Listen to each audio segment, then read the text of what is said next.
If you think a quiet mountain town can't be the stage for heart-stopping danger, you're in for a surprise.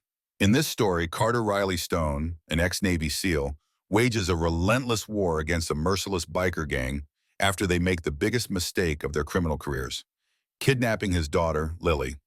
From stealthy infiltrations in an abandoned lumber mill to a pulse-pounding chase through rain-swept mountain roads, every chapter brims with tension, heartbreak, and the unbreakable bond between a father and his child. How does Carter outsmart seasoned criminals in a far-reaching trafficking ring? And can he rescue Lily before she disappears forever? Stay tuned to discover each nail-biting twist and turn of this story. Make sure you subscribe to our channel right now. Your support helps us share more gripping tales like this, and we'd love to have you on board for every harrowing adventure. Carter Riley Stone had moved to Pine Valley, Colorado, seeking a new chapter of peace after retiring from the Navy SEALs. He envisioned a quiet life for himself and his teenage daughter, Lily, amidst the picturesque backdrop of soaring pine forests and gently winding mountain roads. But beneath that idyllic facade, something darker lurked, a looming presence that would come to shatter their small-town tranquility. The biker gang calling themselves the Shadow Riders arrived without warning, roaring down Main Street in a thunder of leather, tattoos, and revving engines. They were no ordinary group of misfits. Stories floated around town about their violent streak, their alleged involvement in drug running, and their penchant for intimidation. Yet, like many who misjudge the calm exterior of a modest community, the Shadow Riders underestimated Pine Valley's greatest hidden weapon, a father whose entire life had been shaped by discipline, courage, and lethal skill. One crisp autumn afternoon, Lily vanished. At first, Carter convinced himself it had to be a misunderstanding, that perhaps Lily stayed late at school for a club meeting or had decided to study at a friend's house. But by evening, his calls to her phone went unanswered, her bedroom remained untouched, and an insidious chill began to creep into his stomach. Carter's instincts, honed by years of special operations, told him this wasn't just teenage rebellion or a minor misunderstanding. Something was profoundly wrong. He called the local police, explaining that Lily was reliable and had never once run away or even missed curfew. The officers were polite but seemed unconcerned. Standard procedure required a 48-hour window before classifying her as a missing person. When Carter pressed them about the possibility of abduction, they downplayed his fears, suggesting Lily might have gone off willingly with new friends. Their tone implied Carter was overreacting, letting his military background and paternal anxiety get the better of him. That unspoken dismissal stoked an angry flame in Carter's chest. He'd spent decades following rigid protocols, serving missions that demanded patience, but this was different. This was personal. As daylight receded behind the rugged silhouette of the Rockies, Carter returned to Lily's room, scanning it for clues. The sight of her half-finished homework and the sweater she'd planned to wear the next day made his heart lurch. It confirmed, in the harshest possible way, that Lily had never intended to leave. She had simply been taken. And if the rumors tying the Shadow Riders to local disappearances held any truth, Carter knew time was running out. He recalled how the bikers had circled Pine Valley High recently, how they'd parked inconspicuously down the street during afternoon dismissal, and how a handful of other teenage girls had inexplicably gone missing over the past few weeks. A cold certainty settled in his mind. Lily had been snatched by these predators. They had made a fatal mistake, kidnapping a girl whose father was a highly decorated SEAL. And Carter Riley Stone would prove to them, very soon, that some lines simply cannot be crossed. Nightfall brought no relief. Instead, it magnified the tension simmering in Carter's chest. In Lily's bedroom, where every picture frame and trophy told a story of her bright, promising life, Carter felt the weight of his failure to protect her. Each minute she remained missing was another minute of anguish. From the age of 18, he'd been trained to handle the toughest missions, extreme rescues, high-risk infiltrations, silent takedowns in hostile territories. Now, those same skills pulsed in him like a second heartbeat, ready to be unleashed on anyone who stood between him and his daughter. He tried to piece together the puzzle of her final day. She had come home briefly after school, dropped off her backpack in the living room, then changed into casual clothes before heading out again. A neighbor recalled seeing Lily walking toward the library. Other classmates mentioned a new friend who seemed too old to be a typical high school student. That friend, Carter realized with increasing certainty, was no friend at all. Likely an adult posing as a teen to lure Lily. In the quiet suburbia of Pine Valley, few would suspect a grown man could so brazenly approach a young girl. But Carter had witnessed this tactic many times overseas. Traffickers often use sophisticated methods to target teenagers. Desperate for leads, Carter contacted the few allies he had in this unassuming town. Jonas Kim, the owner of the local coffee shop, was a fellow veteran. He'd served in the Marines and maintained a keen sense of observation. Jonas confirmed rumors that the Shadow Riders had been stalking teenage girls, hanging around the high school, and photographing unsuspecting students. Another acquaintance, Julian Reyes, custodian at Pine Valley High, kept logs of unfamiliar vehicles on school property. He reported suspicious vans parked at odd hours, usually with plates from out of state. Armed with this intelligence, Carter considered his next move. Calling in the authorities again would be redundant. Their lethargic bureaucracy wouldn't help. He needed immediate action. He made a list of potential hideouts near Pine Valley where criminals might keep captives. Abandoned warehouses, defunct motels, old lumber mills. The very process of drafting that list sent an electric jolt of anger through him.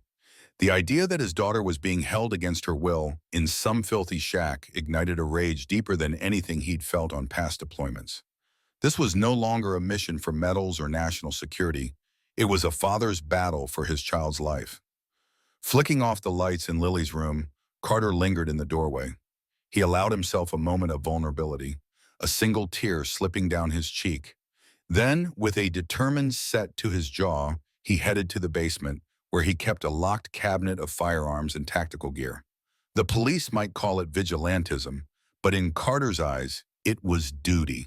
A father's duty to bring his daughter home, no matter the cost. Once Carter committed to finding Lily on his own, he moved swiftly. He slipped into the basement, where an unassuming closet concealed his secured weapons cache. Dust motes danced in the stale air as he flicked on a single bulb, illuminating a steel gun locker. Inside lay the tools of his former profession, a customized AR-15 rifle outfitted with a suppressor, a 9mm sidearm, and a combat knife. Alongside these were assorted tactical accessories, flashlights, extra magazines, night vision gear. These were remnants of Carter's past life, one he'd hoped never to revisit. But this time that past wasn't just creeping back, it was rushing in, summoning him to action. He methodically checked each piece of equipment, recalling how this gear had once served him on missions halfway across the globe. Every scratch on the rifle, every scuff on the sidearm, carried memories he'd stored away after retirement. Now, those memories fed a steely resolve. If the Shadow Riders thought Pine Valley was an easy target, they would soon learn otherwise. Carter's phone vibrated, startling him from his thoughts. An encrypted text from Logan James popped up. Logan was more than just an old teammate. He was practically family, having fought side by side with Carter in the most harrowing corners of the world. The message read, "Heard about Lily. Satellite pass shows vehicles at the old lumber mill. Matches the biker's MO. I can be there in 6 hours with gear and backup. Just say the word." Relief and trepidation washed over Carter. It was good to know he wasn't alone, but each passing hour could be critical. Lily might not have 6 hours. He quickly typed back. Any earlier reinforcements possible? Situation urgent. Lily's life on the line. As he waited for a reply, Carter felt an uncharacteristic pang of desperation.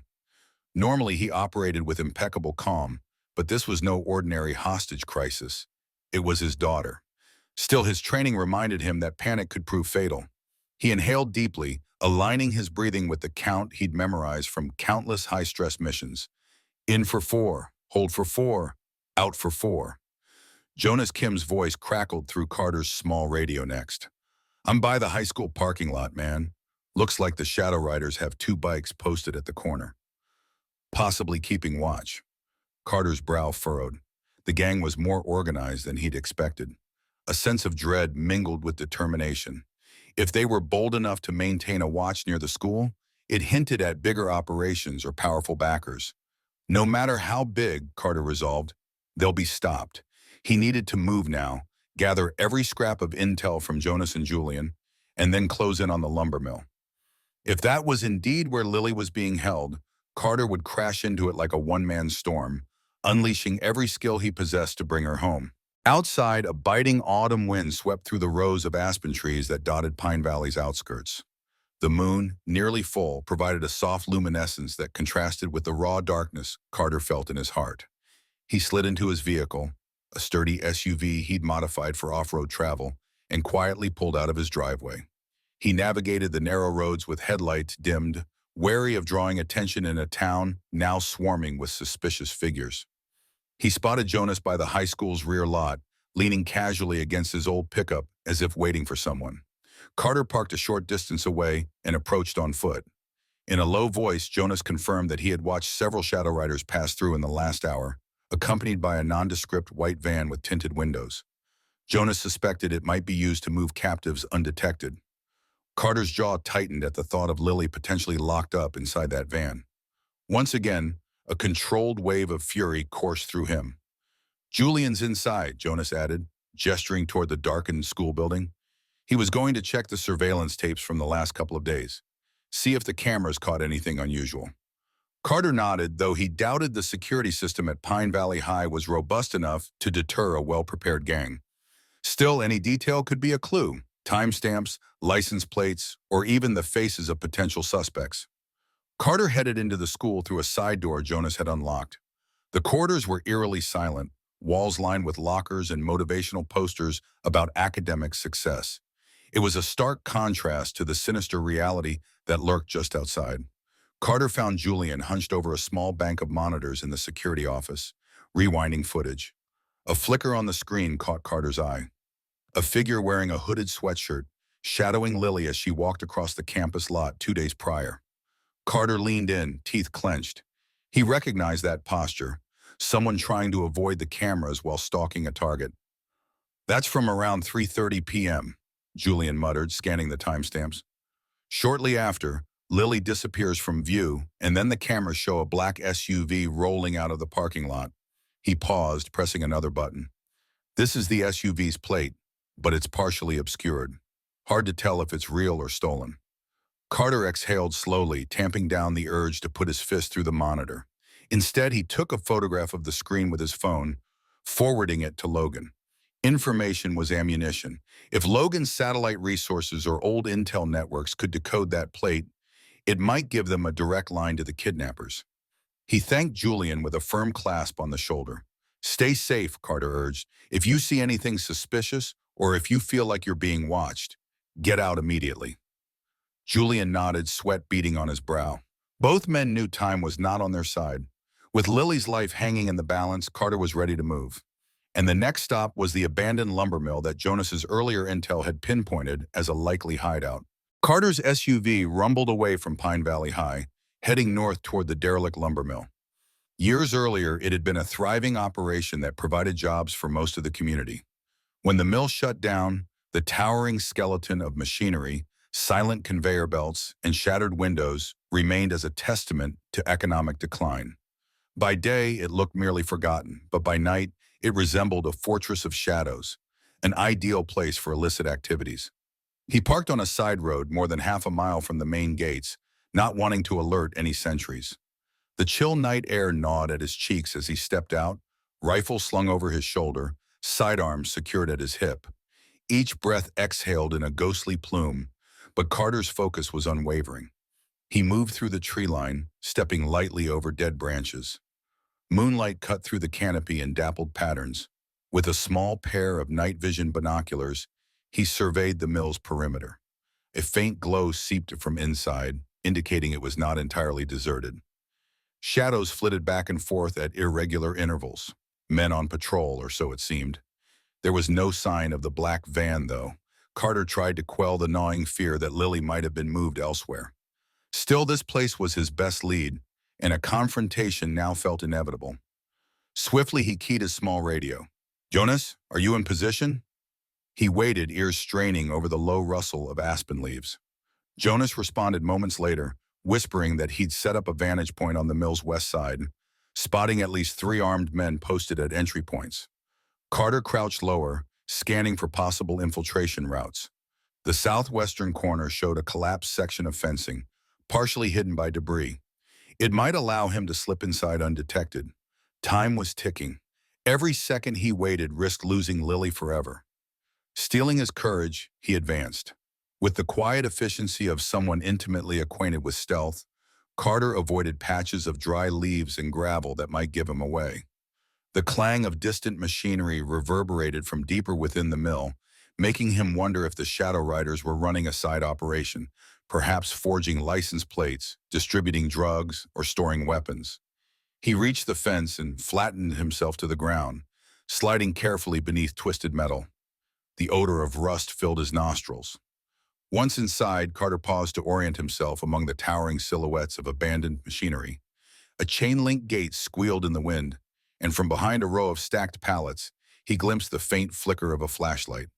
This was it, the cusp of danger.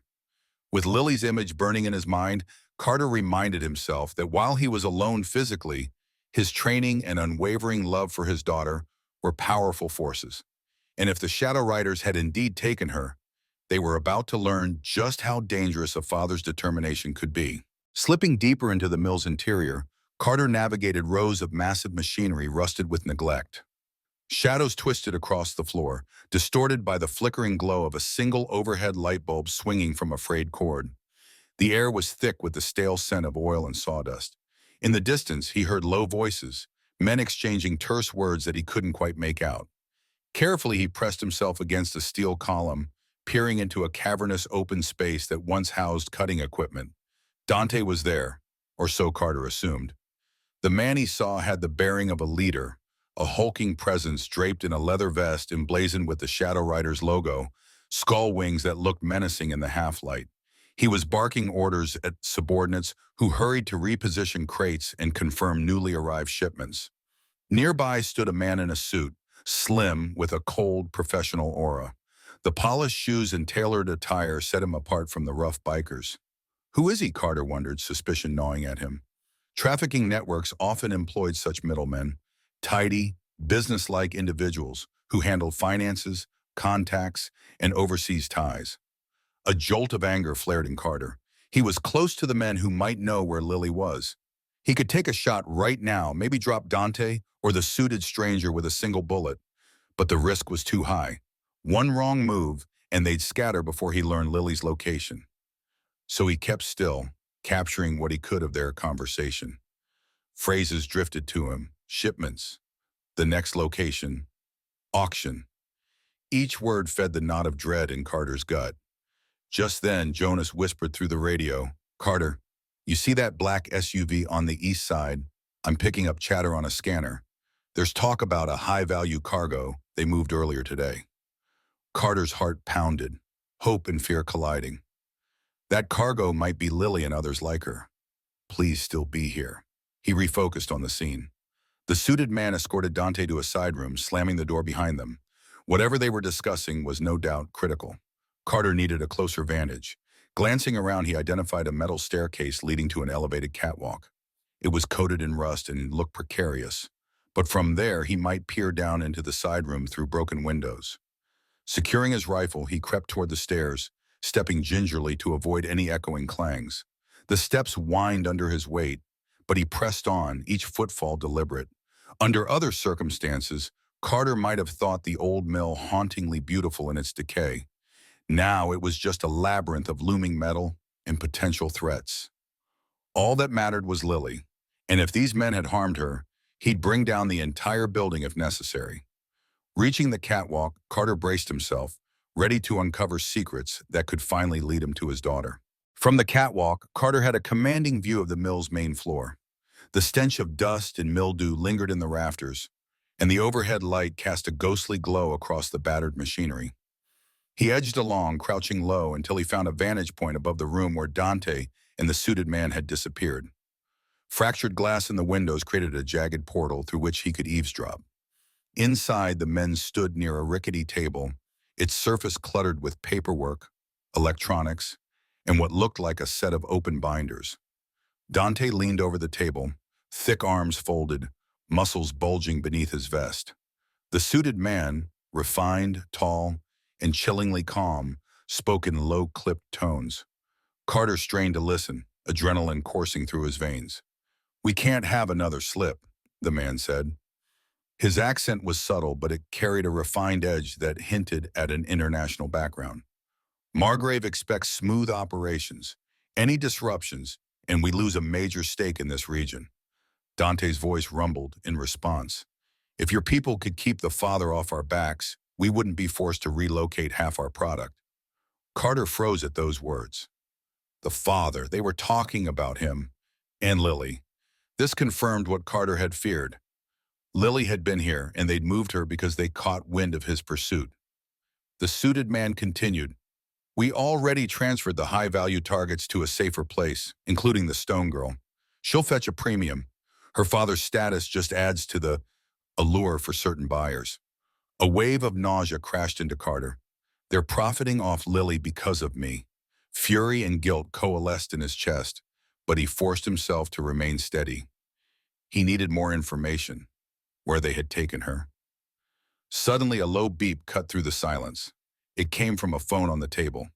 The man picked it up, spoke in hushed tones, then snapped it shut with an air of finality. "We need to clear out," he told Dante. "Margrave wants the facility shut down by dawn. That means any leftover cargo we don't need is expendable." The chilling finality of his words rattled Carter to the core. They'll kill any girls they can't transport.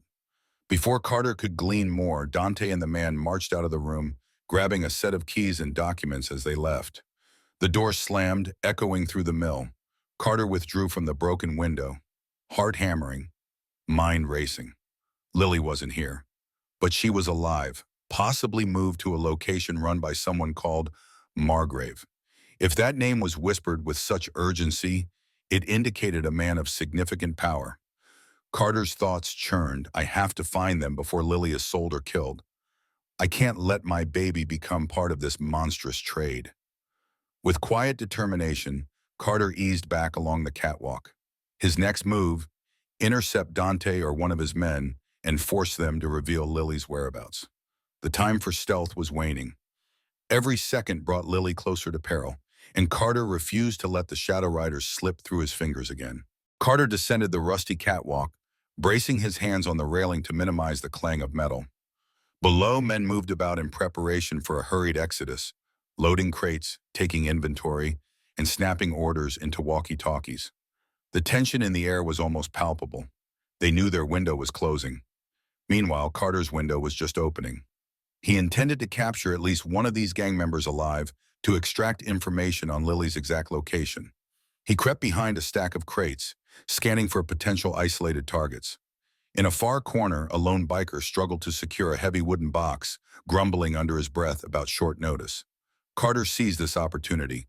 In a single, fluid motion, he lunged forward, wrapping an arm around the biker's neck and pressing a silenced pistol to his temple. The man tensed, dropping his crowbar with a dull clang. "Quiet," Carter hissed, voice low yet menacing. "You're going to tell me where they took Lily Stone." The biker's eyes went wide with terror, sweat beading at his brow. I don't know," he stammered. Carter applied pressure to the chokehold. "Try again," he commanded. "I'm out of patience, and I'm her father." The biker gasped for air, frantically nodding. All right. The boss said they were moving her to that rundown resort in the mountains. Aurora Summit, some fancy old place that's been closed for years. That's all I know, man, I swear." Carter felt a jolt of grim satisfaction. This matched what he'd heard from the conversation on the catwalk. "Who's in charge there?" he demanded, maintaining his grip. "It's bigger than Dante, bigger than the Shadow Riders. Some guy named Margrave calls the shots. He's the one paying us to collect merchandise. We just do what he says." The biker's voice quavered at the mention of Margrave, a sign that even these hardened criminals feared him. Carter grimaced. He pressed his lips into a thin line, recalling the mention of that same name upstairs. So Margrave is the real puppeteer. Dante's just a cog. He briefly considered finishing off the biker, but decided the man might serve as evidence if the authorities ever got here in time. Instead, he struck the guard's temple with the butt of his pistol, letting him slump unconscious to the concrete. Footsteps echoed from around the corner, and Carter crouched behind the crates once more, heart pounding. Another biker ambled by, whistling tunelessly. Carter held his breath, counting each footstep until the man disappeared from view. Then, exhaling slowly, he rose and keyed his radio to contact Jonas. "Lily's at the Aurora Summit Resort," he said, voice tight with urgency. "Dante and his crew are clearing out. We need to move fast." He slipped back into the darkness, weaving toward an exit. The night outside felt sharper, colder than before. But Carter had a tangible lead now. The old resort was infamous in local lore, an isolated relic high in the mountains, rumored to have hidden catacombs and an extensive wine cellar. If that was Lily's next prison, Carter would tear it apart to free her. The moon had long since vanished behind a thick swirl of storm clouds when Carter reconvened with Jonas near the edge of the lumber mill property. Lightning flickered in the distance, illuminating the rolling dark shapes of the Rocky Mountains. A brisk wind carried the scent of imminent rain. Jonas looked visibly relieved to see Carter emerge from the shadows unscathed. "Any luck?" Jonas asked. Carter's eyes narrowed with determination. "They moved Lily to the Aurora Summit Resort. We don't have much time." He glanced around, mindful that more bikers might appear at any moment. "We should get out of here before they realize I've been inside." Jonas nodded, leading the way back to a hidden dirt path where he'd parked his pickup. They drove off in silence, adrenaline still pulsing through their veins.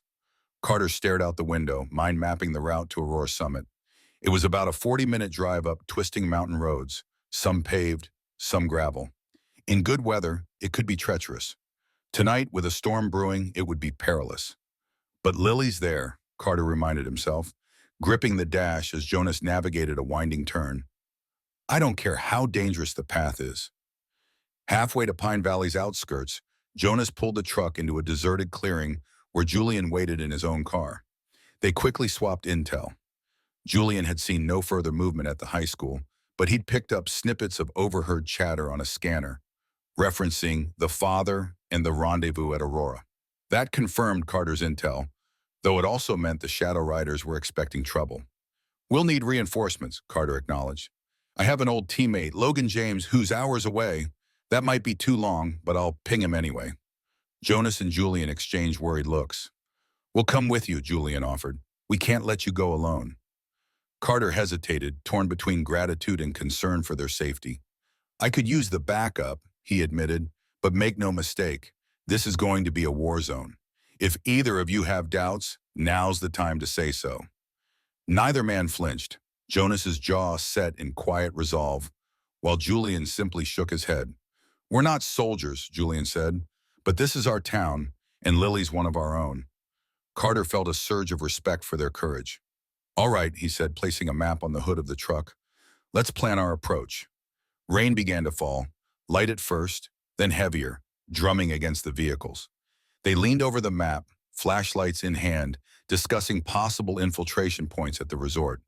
It was rumored to have an expansive underground wine cellar, exactly the sort of hidden space that traffickers favored. Carter's heart thudded as he pictured Lily trapped in those dark corridors. He steeled himself, vowing that this time the rescue would be swift and decisive.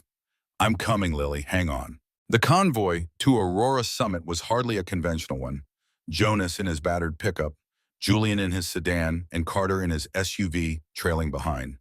The storm broke in earnest as they ascended the winding mountain roads. Rain lashed against windshields, thunder boomed overhead, and forks of lightning illuminated the steep drop-offs to their left. The gloom of the clouds was so dense that even with high beams, they could barely see more than a few yards ahead. Carter's heart thumped at a merciless pace. He tried Logan's number again, praying for any sign of earlier arrival. This time, the call connected. Logan sounded breathless but resolute. "Carter, I'm on the road with Jax and Kelsey. We'll be there in about 90 minutes, maybe less if we push it." "Hang tight, brother." Carter exhaled in mild relief. 90 minutes was still long, but having a pair of fellow SEALs plus Kelsey, an expert in breaching tactics, would swing the odds in their favor if they had to storm the resort. He clicked off, turning his focus to the labyrinth of hairpin turns. The cliffs loomed like sleeping giants, and one false move would send a vehicle skidding into oblivion. Jonas's taillights wove ahead, a faint guide through the tempest. In the swirling darkness, Carter's mind replayed images of Lily, her giggle when he tossed a softball in the backyard, her triumphant grin at winning a local science fair, the memory of her excitement when he'd announced they'd moved to Pine Valley for a fresh start. She doesn't deserve this, he thought, an undercurrent of guilt pricking him. I brought her here for peace, and we found monsters instead. A flash of lightning revealed the outline of a dilapidated wooden sign. Aurora Summit Resort, 2 miles ahead. Carter felt a wave of anxiety tighten his chest. He slowed slightly, letting Jonas and Julian gather in a makeshift huddle on the side of the road. Windows rolled down to exchange final words despite the hammering rain. From what we know, Carter began, voice elevated to compete with the storm, the resort has one main lodge and several smaller cabins. The key area to check is a reinforced wine cellar beneath the lodge. That's where they hold their captives. Jonas nodded, water dripping from his cap. We'll park the vehicles discreetly. Then Julian and I can scout the perimeter. You head straight for the entrance. We'll regroup once Logan arrives, unless you find Lily first. Carter's eyes locked with Jonas's. Understood. But if Lily's in danger, I can't wait. Julian didn't protest. He reached through the window, clasping Carter's shoulder. Be careful, he said. We can't afford to lose you too. Carter swallowed hard, offering a tight nod. Then they eased back onto the road, water rushing in rivulets around their tires. The final 2 miles felt like a march into the unknown. Yet Carter knew the real horror lay just beyond the looming gates of Aurora Summit, where Lily might be caged, waiting for a rescue that could not come soon enough. The Aurora Summit Resort looked like something out of a Gothic tale as Carter and his small team approached. Once upon a time, it had welcomed wealthy tourists to its ski slopes and luxurious spa treatments. Now, broken windows gaped like empty eye sockets in the main lodge. Wooden beams warped under years of neglect, and an eerie hush blanketed the grounds. The only signs of life were the faint glimmer of security lights and the occasional dark figure moving past a window. They parked their vehicles behind a collapsed maintenance shed some distance from the main lodge. Rain dripped off the edges of their hoods and jackets as they huddled to form a plan. Jonas took a pair of binoculars from his backpack, scanning for guards. I see at least 4 patrolling outside the lodge, he whispered. They're armed with rifles, or something similar. Julian nodded grimly, balancing on a slick rock to peer over a fallen tree trunk. Figures they'd upgrade from standard biker gear. This is the real show. Carter tried not to dwell on the potential hostilities. Each second reminded him Lily was locked away in some subterranean prison. The faint glow of lights in the basement windows suggested heavy activity below ground. That must be the cellar, he thought. If the place was half as fortified as rumors claimed, then they were looking at a labyrinth of corridors designed to withstand the area's fierce winters, and possibly keep prying eyes out. Jonas volunteered to sweep around the west side while Julian would circle to the east, both men aiming to create a distraction if needed. Carter, bristling with tension, insisted on going straight toward the main lodge. I can't just sit here and wait, he said, voice vibrating with urgency. If Lily's down there, every moment counts. Carefully, they split up. Carter's approach took him through a cluster of abandoned cabins whose roofs sagged under the weight of years. The wind moaned through broken window frames, and for a fleeting moment, he felt the prickle of a childhood memory, of ghost stories and haunted mansions. But this was no campfire myth. Real evil lurked behind these walls, men who trafficked innocent lives and sold them to the highest bidder. The knowledge fueled Carter's every step. Lightning flashed, revealing the form of a guard standing near a side entrance to the lodge. Carter flattened himself against a moss-covered wall, counting the intervals of thunder to gauge the storm's pattern.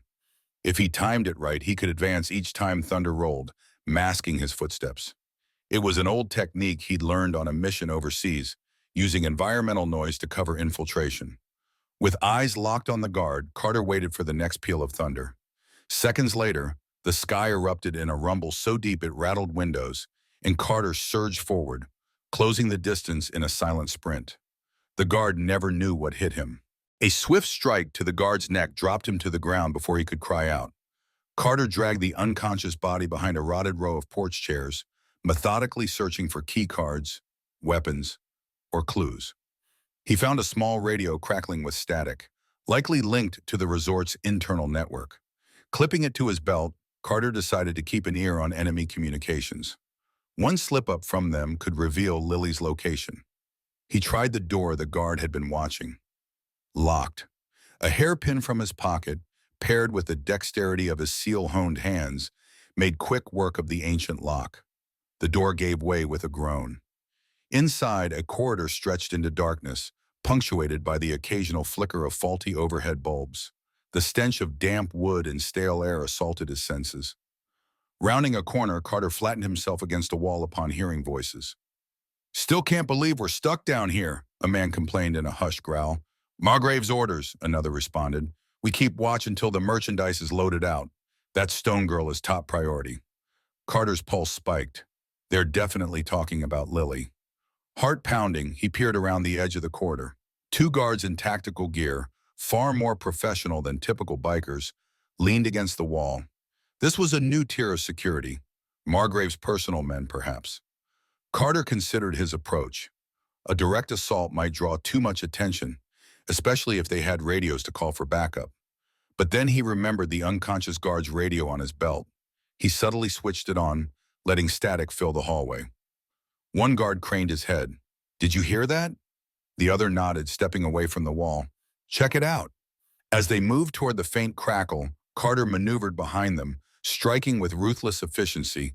First a blow to the neck, then another to the temple. Both went down before they could utter more than a startled gasp. Adrenaline surged, but Carter stayed calm, dragging the bodies into a dark corner. 3 guards neutralized, he noted.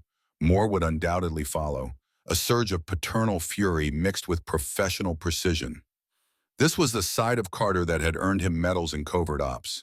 But now he fought not for a flag or a mission, but for the life of his daughter, a cause that eclipsed any sense of mercy. He advanced deeper into the corridor, stopping only to check each door. Most rooms were dusty husks of former guest suites, littered with broken furniture and moldy carpets. Then he found a stairwell that descended into darkness. A battered sign read "Wine Cellar." The metal door was reinforced, the handle scarred by what looked like bullet marks. This is it, Carter thought, pulse thudding in his ears. He pressed his ear to the door, straining to hear. A muffled voice, a faint sob, someone was definitely down there. "Hang on, Lily," he silently prayed, gripping the doorknob and bracing himself for the next confrontation. Carter descended the stairs into a world of dripping stone walls and stale air. The Aurora Summit's wine cellar was larger than he'd imagined. Corridors branching off in multiple directions, rows of dusty racks that once held expensive vintages, and overhead lighting that flickered as though it might fail at any moment. Each step echoed off the vaulted ceiling, intensifying the oppressive sense of isolation. He spotted new additions to the old cellar, steel-barred gates and reinforced doors, clearly not part of the original architecture. A muffled cry drew him down a corridor to the right. He moved carefully, scanning for booby traps or hidden guards. The sound grew louder, culminating in the unmistakable sob of a terrified young voice. Carter's heart thudded. He pressed against a corner and peered into a chamber. Dim lighting revealed 5 or 6 girls huddled together on the floor, their hands bound, eyes red from weeping.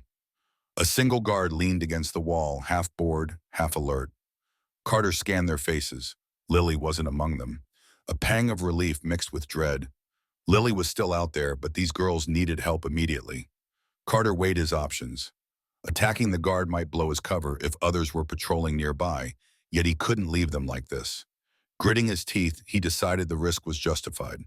He waited for the guard to turn his head, then slipped in. A quick strike to the guard's solar plexus, followed by a roundhouse to the temple, knocked him out cold before he could raise his weapon. "Shh," Carter whispered, crouching before the frightened teens. "I'm here to help. My name is Carter Stone. I'm looking for my daughter, Lily. Have you seen her?" The girls exchanged looks. One of them, a trembling redhead, managing a nod. "She was here, maybe a few hours ago. They took her to a separate room, said she was important. We heard them say something about a final inspection." The words made Carter's stomach churn. Final inspection.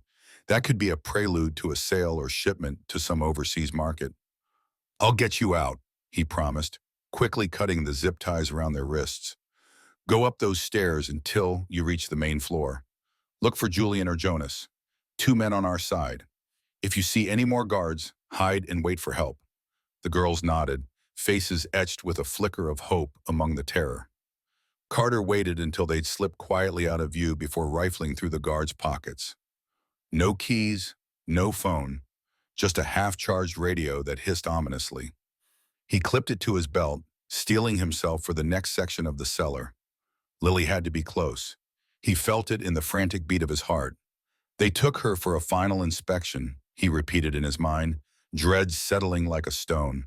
If he didn't reach her soon, he feared the next time he saw his daughter might be too late. Pressing deeper into the underground maze, Carter noticed an unsettling shift in atmosphere.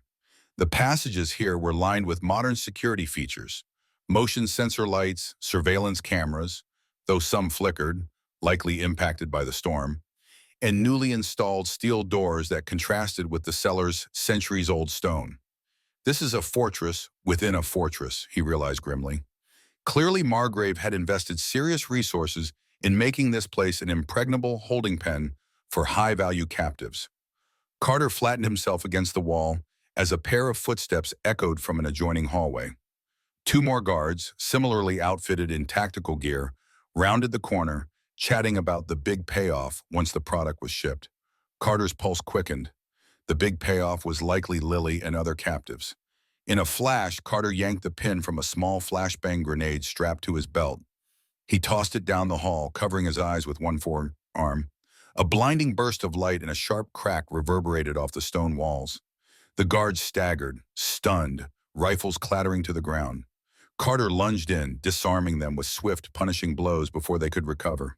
One guard tried to raise his sidearm, but Carter's elbow found his jaw, sending him crashing into the wall. Breathing heavily, Carter checked both guards for anything useful. He found a key card, likely for the more secure doors. This is progress. The corridor ahead branched left and right. Without hesitation, Carter moved left. A sign on the wall read "Private Storage." It had an electronic lock that required a key card. Sliding the newly acquired card through, he was relieved to hear the beep of acceptance. The door clicked open, revealing an ominous antechamber lit by fluorescent bulbs. A slender man in a tailored suit stood inside, his back to Carter. He was studying a row of monitors displaying security feeds throughout the resort. Carter recognized the refined posture, the carefully styled hair. This had to be one of Margrave's direct subordinates, maybe the very man he'd seen at the mill. Sensing movement, the suit spun around, eyes narrowing. "You're not supposed to be here," he sneered, reaching inside his jacket for a concealed weapon. Carter snapped his firearm up, finger hovering on the trigger. "Where's Lily Stone?" The man paused, a flash of recognition crossing his features. "The father," he murmured with an icy smile. "Margrave predicted you'd come, but you're too late." Carter's stomach clenched. Too late for what, he thought, a thunderous panic rising in his chest. "Answer me," he barked, stepping forward. The man slid his hand away from his jacket, raising both palms in a mock gesture of surrender. "Lily is already in transit to the next buyer," he declared, voice dripping with arrogance. "She's not here, but she was quite a prize, I assure you." Rage exploded in Carter's veins. In a blur of motion, he slammed the man against the console, monitors rattling from the force. "You'd better be lying," Carter growled, teeth bared. "If you've harmed her—" The man's smug grin faltered. "She's still alive," he admitted, wincing at Carter's grip. "Margrave wants her intact. Something about her father being a trained killer made her valuable." Carter's mind raced. She's alive. That's all that matters. He pinned the man's arm behind his back, determined to force every location and route out of him or drag him along until he led Carter straight to Lily. Carter hauled the suited man across the antechamber, pressing him down onto a chair in front of the surveillance monitors. The man winced, struggling, but Carter maintained a vice-like grip. "You're going to show me exactly where she is," Carter demanded, voice resonating with lethal promise. The man glared, sweat breaking out on his brow. "I told you, she's gone. A convoy left here less than an hour ago." Carter surveyed the array of screens, flicking through different camera angles. The feed showed multiple corridors and storage chambers. Some displayed battered hostages, others were empty. Yet one camera revealed a loading bay with a vacant spot where a large van had once been parked. Another feed, angled toward the east exit, showed tire tracks in the mud, leading into the storm last night. They took Lily out through there. He pressed the man for more details. The route, the type of vehicle, how many escorts. The man hesitated until Carter tightened his hold, twisting an arm dangerously. Grimacing, the man spat. They're heading for the Ridge Road, crossing the mountain pass. Margrave wants the girl delivered to a private airstrip. That's all I know. The words sounded genuine enough, laced with fear. Carter's heart hammered. A private airstrip. If she's flown out of state, or out of the country, before Carter could gather more intel, footsteps pounded in the corridor. Reinforcements, alerted by the noise or perhaps by the man's delayed check-in. Carter cursed under his breath. He yanked the man to his feet. "You're coming with me." With an iron-fisted hold, he moved to the door, only to find two armed guards rushing in. Carter unleashed a barrage of suppressed shots. One guard fell instantly, and the other staggered, returning fire. The suited man used the confusion to wrench free, ducking behind a console.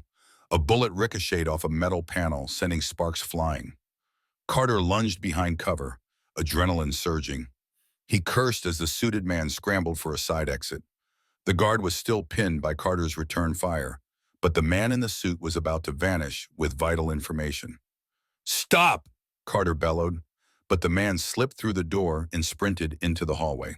Torn between chasing him and neutralizing the guard, Carter chose immediate safety. He put the guard down with two precise shots. By the time he dashed into the hall, the suited man was nowhere to be seen. Breathing hard, Carter tapped his radio.